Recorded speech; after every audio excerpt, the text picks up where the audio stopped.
Hey guys, thought I'd pop in here and respond to Mark Batson's challenge about what tools we use. Before I get to that, I got a couple shop cards I want to call out. Papa's Model Car Room. It's a really cool looking card. Does some really good stuff over at his channel, some really good content. Pop over there, give him a comment, give him a like, give him a sub. It's a great channel. And Mars Garage. He's got a great channel. He likes to do hot rods. He likes to do rat rods. He likes to do customs. He likes to do rust. Pop over those two channels. Really good channels. I really like their cards. Both their cards are, look at the difference in the two cards. It's really, I love how people show their artistic side on these cards. These cards are great. I love these cards. All right, I want to talk real quick about this last Sunday. We had an opportunity to go to a show, took 4 builds with us, and really wanted to talk about the turnout. It was impressive. The turnout was just off the chain. I mean, there was way more people there than I thought there would be. And I had an opportunity to meet Taylor from $2 Garage and a couple other guys there that are on YouTube.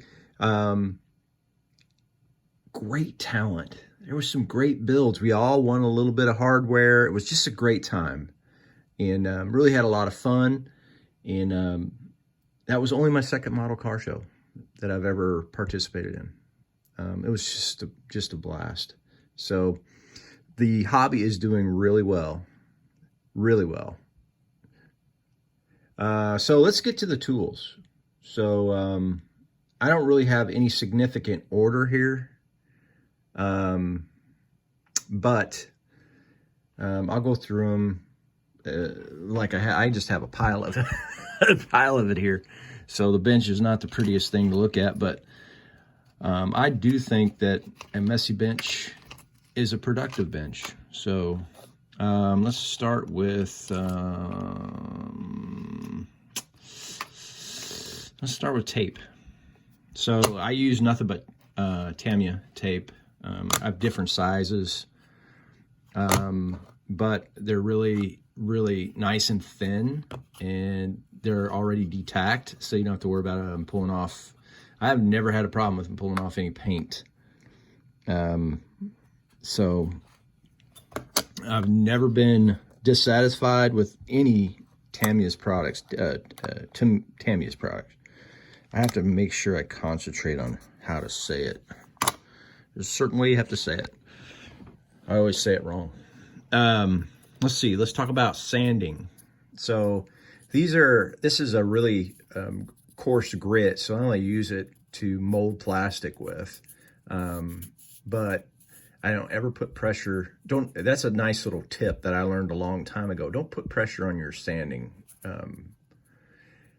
sticks, because what that does is it wears them out, and then you put these deep gouges in your plastic, and it's really hard to get them smooth again. Let's see, what else do I use? Use Tamiya sanding sponges. I have various grits, and I actually like sanding paper. So this is a wet dry sanding paper that I use. And then of course I use, in the high grits, the 3600 and up, I use a mesh. And those things last for a long time, especially when you're wet sanding. I'm trying to open it up here. It's cloth back. It's pretty nice. I like these a lot. Let's talk about glues. So I use the same glues that everybody else uses. The Tamiya Ultra Thin. I use the quick setting. The other one I did a little twist on. I took plastic Bourdain and mixed it 50-50. So a little stronger, and it does melt the plastic, so I get a tighter bond. So just a little hotter. So I like it a lot. Most of my builds, I use the super glues. So this is the medium gel and get best of both worlds with that. It's gap filling.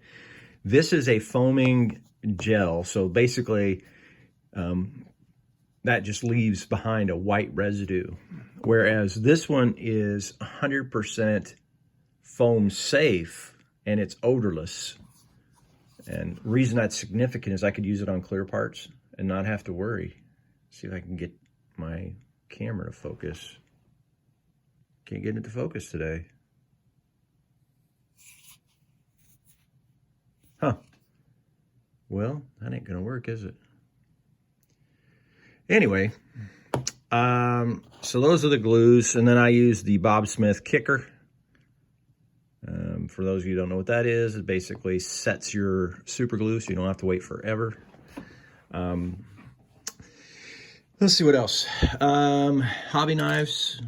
I got a ton of them. Your standard Excel blade. But this one, I gotta be careful here. This one has a scalpel blade on it. And that's pretty nice for bare metal foil because it makes the kerf is really, really thin, and it's just a really light touch, and I really like how it performs with bare metal foil. I don't use, when I do bare metal foil, I don't use the traditional Q-tip method because I get too much fuzzies, I guess is the best way to put it. And I use the pointed Q-tip from Tamiya. Here's the surgical, or here's the scalpel blades I use. I've shown this before. They come in these are the blades. That thing just will not focus. But anyway, what I do, you have to, if you look at the blade itself, it comes with this edge right here. You have to cut that off so it'll fit inside your handle. So let me open this up real quick.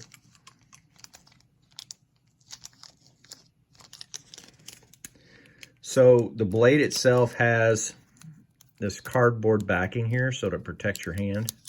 And then what I do, if I can just, hold please. So that's the blade. I cut that off. I take a needle nose plier and I go across this right here. And I basically snap that off. It's so thin, it'll snap right off. And then it'll fit in my handle. Go back to glues. I use the white glue. This is a new one that's come out that everybody's kind of crazing over, so I thought I'd give it a shot. The Canopy Formula 560 from Zap. Let's take a look at what else do I have. Files. So I use another Tamiya product.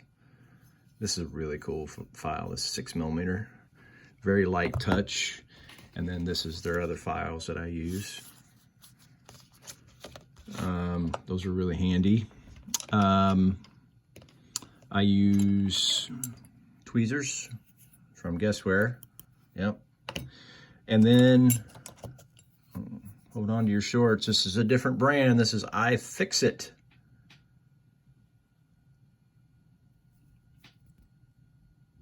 I don't know why that will not focus. That's driving me insane. iFixit, which has a very narrow needle on it. It's like a really, really thin tip, very pointy. It'll stab you in a heartbeat. And that's the thing, you know, I know Fred Henry mentioned it on his video, but I'm gonna mention it on this one. These things are sharp. They will hurt you. We all know that, I'm sure, but it's worth mentioning that, especially when I'm talking about the scalpel blades, believe me, it doesn't take much. If you're not paying attention, you're gonna really regret it. I've cut my finger so bad at one point I don't have any feeling left in it. I cut the nerve endings, so it can happen just like that. let's talk about, there's razor saws. I use a lot of razor saws in my work. I do a lot of modifying. I use Tamiya's Photo Etch razor saws. Those are really good products. Let's see, what else do I use? Nippers. Where's my nippers? So I have two types. There's the Zerons. Everybody bought the Zerons when they were first starting out, I'm pretty sure. And then these are from Gundam. These are very similar to the Tamiya expensive ones, but it doesn't take much to cut. Cuts them right off the sprue, and you can cut them right off at the join point without any worry because they're so sharp. But then what I do is I follow up with these Infinity files. I have medium, fine, super fine. Great tools to knock off these nubs that you get on your sprue, on your part from the sprue. What else do I have here? Went through that. Use these clamps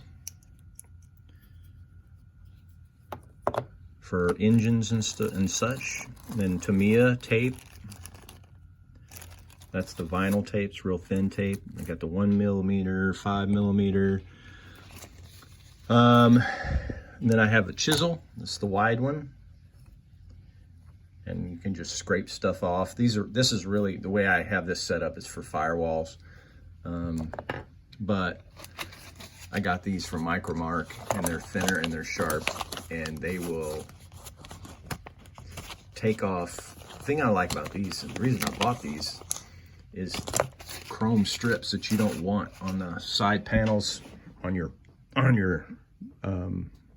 bodies. If you want to take that chrome strip off, that thing will do it, and you'll never know it was there. Panel lines. I use the Tamiya engraving tool. This is a 0.15. So what this does is it get down in the panel line deep, and then I widen it out with their scribing tool. This thing is awesome. Tweezers, I talked about that. Drills, I have, just something I found on Amazon. Works good. And then I have the other ones too, the what they call them, the CNC ones, where they're kind of like, do you use them with your hand? Let's see, what else do I got? Clamps, went over that. Painting, I use these sticks, just put tape on them. Here's a real good example. These are valve covers for a 632 motor. Let's see what else we got here. Airbrushes. Use a Awada Eclipse and the Harder and Steenbeck Infinity. I think that's what it's called. Where's the name on it? Yeah, Infinity. This has got a 0.2 needle in it. And this has got the 0.35 needle in it. And both of them need to be cleaned. I think that's it. For painting bodies, I just use spray cans with tape on them. I make do with what I got. I don't have a lot of room. Here's if I use alligator clips to hold my parts, and then I put them in a little stand up here. But if it's like an engine or something I can use a toothpick on, I'll just use the toothpick, stick it, and then put it in here. This is just basically a styrofoam centerpiece that I got from Joann Fabrics, and it just holds that piece so it can dry. Pretty good tool. I think that's it. I've got way more than I thought I did. I thought that was going to be a short video. I think that's it, guys. I think that's all I got today. I did get some shop cards. So if you want a shop card, my email address is listed in my about section on my channel. And then just send me an email with your address and I'll send you a shop card. All right, guys, that's it for today. This is Terry. I'm out.